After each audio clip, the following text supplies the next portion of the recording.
Lo que pasa es que acá hay una cuestión básica, que es que la ansiedad, ¿sí?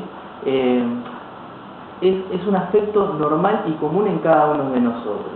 Ahora, Freud decía, que es un psicoanalista muy conocido, sí, que una persona se encuentra normal, entre comillas, cuando puede trabajar y puede amar. ¿Sí? Si alguno de esos dos aspectos se encuentra perturbado, uno podría decir que esa persona está padeciendo de ansiedad, de depresión. O algo, claro. Está bueno eso. Digo, que claro, uno porque se inhibe en el trabajo o en el amor. Porque esto, o en lo social, ¿no? Cuando uno dice amor es el vínculo con los otros. Claro. Porque uno de decir un nivel cuantitativo, ¿cómo lo mide uno? Claro, ¿no? ¿Cómo tomar el...? No hay un ansiómetro para medir, claro, el nivel de ansiedad. A lo mejor vos estás mucho más capacitado para resistir situaciones de estrés o de ansiedad, claro, que yo. Claro. ¿Sí? Claro.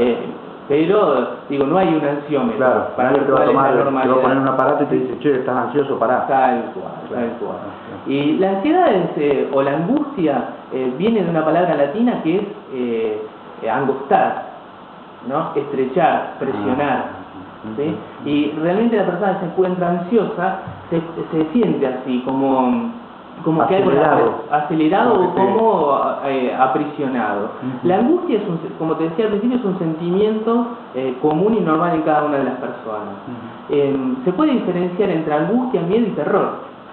Sí, ¿no? Digo, terror es cuando uno se enfrenta a una situación que no esperaba, ¿sí?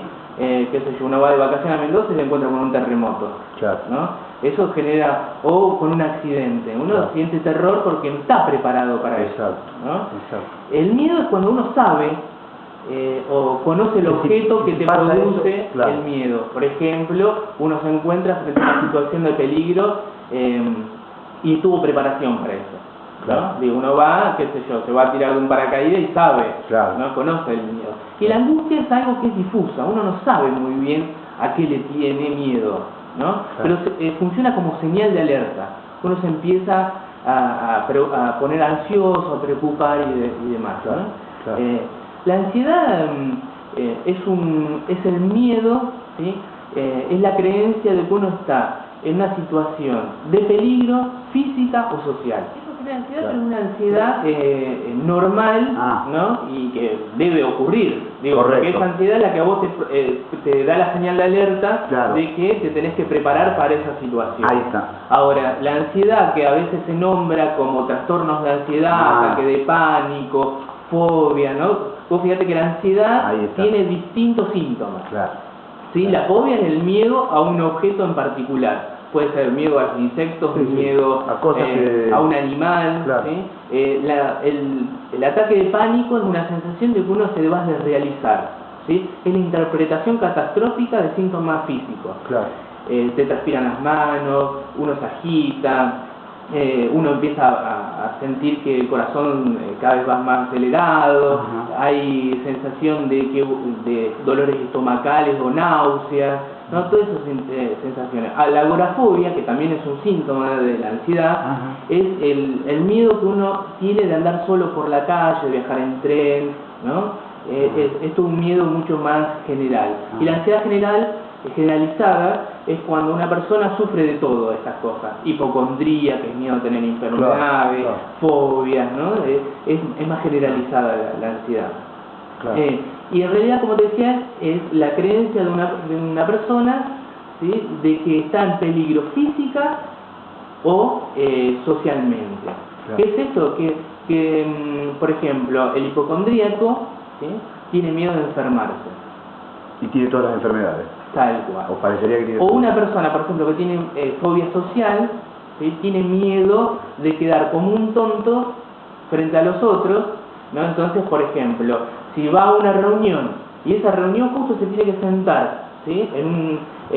Del lado de la pared, y la salida, ¿no? Digo, le queda complicada, tiene miedo, por ejemplo, de desmayarse, lo que acrecienta la ansiedad, claro, y empieza a sentir todos esos síntomas de que se va a desmayar y demás. Claro. Digo, esto está acrecentado por el miedo de cómo va a quedar frente al otro. Mirá vos. ¿No? Estas son las, el miedo a lo social o el miedo al riesgo físico es lo que acrecienta la ansiedad, que se puede llamar patológica. Claro. ¿No? Hay tres factores que uno puede determinar en estas conductas de la ansiedad. Una es los cambios fisiológicos que ocurren en la persona. Claro, vos como especialista, vos vas a explicar cómo te das cuenta de estos síntomas. Exactamente. Sí. Hay tres factores que se ven en estas personas. Se ven estas personas, cuando digo estas personas, que a veces nosotros también nos ponemos ansiosos, ¿no? Hemos pasado por esas situaciones también. Ahora digo, son esos tres factores. Una atención focalizada, ¿sí? Una atención focalizada es cuando una persona se dedica mucho tiempo, ¿sí?, a pensar eso que le está pasando. Por ejemplo, aquel que tiene una fobia tiene una conducta hipervigilada sobre, por ejemplo, eso que le da... Eso lo que le produce ansiedad. Por ejemplo, una persona que tiene una fobia a las cucarachas anda buscando y escudriñando en cada rincón a ver si encuentra una cucaracha. Claro. Una persona que es hipocondríaca generalmente se pone en internet a revisar qué síntomas tiene cada una de las enfermedades que tienen que ver con la evitación, ¿sí? La conducta de evitar. Tengo miedo a la araña, no las veo, no las encuentro. Me voy. Exacto. ¿Sí? Tengo miedo de estar encerrado en un ascensor, no me subo. ¿Sí? Y estos tres factores interrelacionan entre sí, y lo que genera es que esta conducta ansiógena se multiplique, ¿no? Porque yo hipervigilo todas esas cosas que me dan temor, ¿sí? Tengo cambios fisiológicos, ¿sí? Y evito eso.